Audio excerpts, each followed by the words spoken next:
Carta de Paulo aos Gálatas, capítulo 1, a partir do versículo de número 6.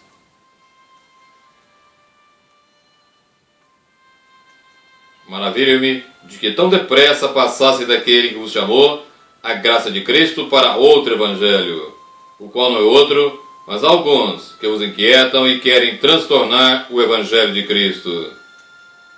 Mas ainda que nós mesmos, ou um anjo do céu, vos anuncie outro evangelho, além do que já vos tenho anunciado, seja anátema. Assim como já vos dissemos, agora de novo também vos digo: se alguém vos anunciar outro evangelho, além do que já recebestes, seja anátema, ou seja, amaldiçoado por Deus. Porque persuado eu agora a homens ou a Deus? Ou procuro agradar a homens? Se estivesse ainda agradando aos homens, não seria servo de Cristo. Repito a última frase. Se estivesse ainda agradando aos homens, não seria servo de Cristo.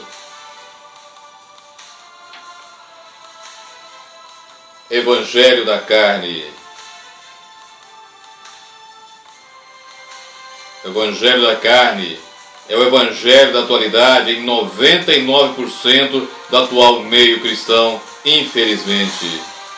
E os seus valores são o pecado, a busca da satisfação própria, a cultura do corpo, a sensualidade, os prazeres da carne, a busca da independência de Deus e a realização do homem pelo homem, de acordo com a sociedade hipócrita e falsa. E a vontade de Deus, do verdadeiro Deus das Sagradas Escrituras, é irrelevante, não tem importância alguma. Mas a do homem é tremendamente importante e deve ser realizada custe o que custar. Os seus padrões essenciais são a prostituição, o amor ao dinheiro e o poder deste mundo. Para ele, quanto mais se conseguir enganar alguém, mais poderoso se é. Quanto mais sensual for alguém, mais perfeito e belo ele é.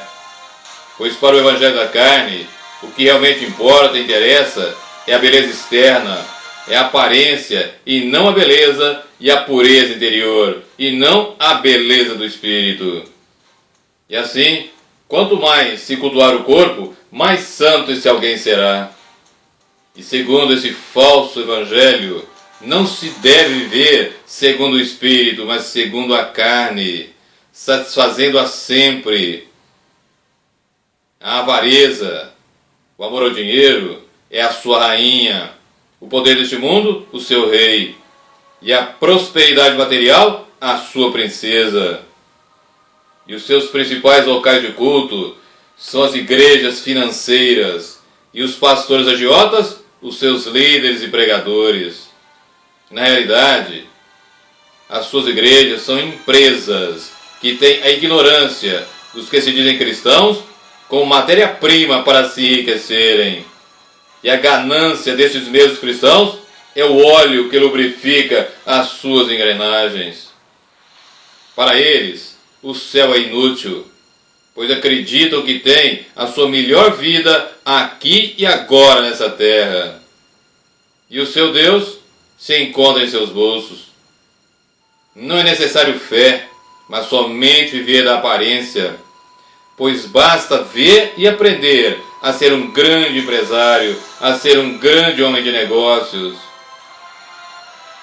E a sua lei maior diz que é para viver tão somente daquilo que se pode ver e tocar. E ele, em sua doutrina, em seus ensinamentos, ele diz: para que arrependimento de pecados? Para que mudança de vida? Para que regeneração e novo nascimento?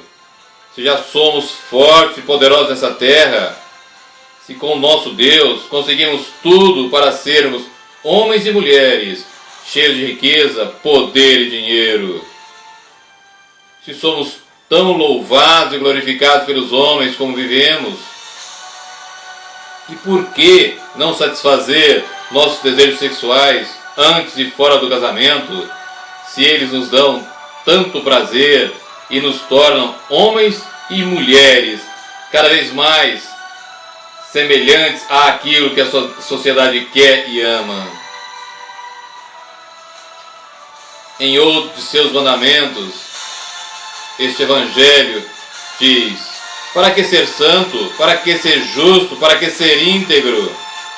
Se a injustiça, a impiedade e o pecado trazem muito mais bens neste mundo. E ainda acrescenta: por que se voltar para a eternidade, se pode-se ter tudo o que se quer aqui e agora nessa terra? E o seu grande mandamento diz: para que se vai ter um Deus, se cada ser humano pode e deve ser o Senhor de si mesmo? Se cada um pode agradar a si mesmo e satisfazer toda a sua vontade? Para ele, cada homem ou mulher é o seu Senhor Todo-Poderoso, e ninguém deve depender de um Deus que ninguém nunca viu e muito menos tocou. E, portanto, ninguém precisa prestar contas a ninguém e muito menos a Deus. O Evangelho da Carne determina que cada homem seja sempre louvado e engrandecido enquanto viver. Ele também estimula os que nele creem a nunca se contentarem com o que têm e sempre cobiçarem o que os outros têm e a buscarem cada vez mais riquezas e mais riquezas, poder e mais poder. Pois ele afirma que não se deve ser humilde e simples quando se pode ser sempre mais orgulhoso e soberbo. E para que você vai se dedicar e adorar a alguém que você nunca viu nem tocou, se você pode adorar a você mesmo e ao seu corpo? Ele tem ainda como mandamento básico: o homem deve ser sempre servido e nunca servir. Esse falso evangelho, esse falso ensino, também diz que nunca se deve parar de cobiçar o que os olhos veem, o que a carne deseja, e muito menos parar de amar o dinheiro, pois ele é que traz a felicidade e a realização humana. E na realidade, o Evangelho da Carne afirma categoricamente que Deus, que o verdadeiro Deus das Sagradas Escrituras, é totalmente descartável e desnecessário, mas o homem e os seus desejos, não. Para ele, as coisas são muito mais importantes do que as pessoas, e portanto, os que nele creem devem amar as coisas e usar as pessoas. Para ele, o engano, a mentira, a falsidade são infinitamente mais importantes do que a sinceridade, do que a verdade e a retidão.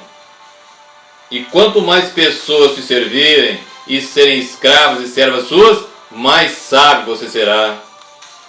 Pois para ele não existe verdade absoluta, mas cada ser humano tem a sua verdade, que deve ser sempre aceita e acolhida.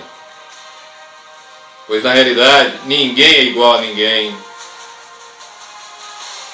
E o Evangelho da Carne também afirma que se ninguém nunca viu a Deus, é porque ele faz as coisas escondidas e confusamente. E sendo assim, ele e tudo que procede dele não deve ser levado em conta e sempre ser jogado fora. Você faz parte desse Evangelho? Não responda agora, mas reflita na presença do Altíssimo Deus primeiro. Maldito Evangelho da Carne, que nasceu no coração perverso e enganoso do homem, e que leva os que nele creem para o inferno.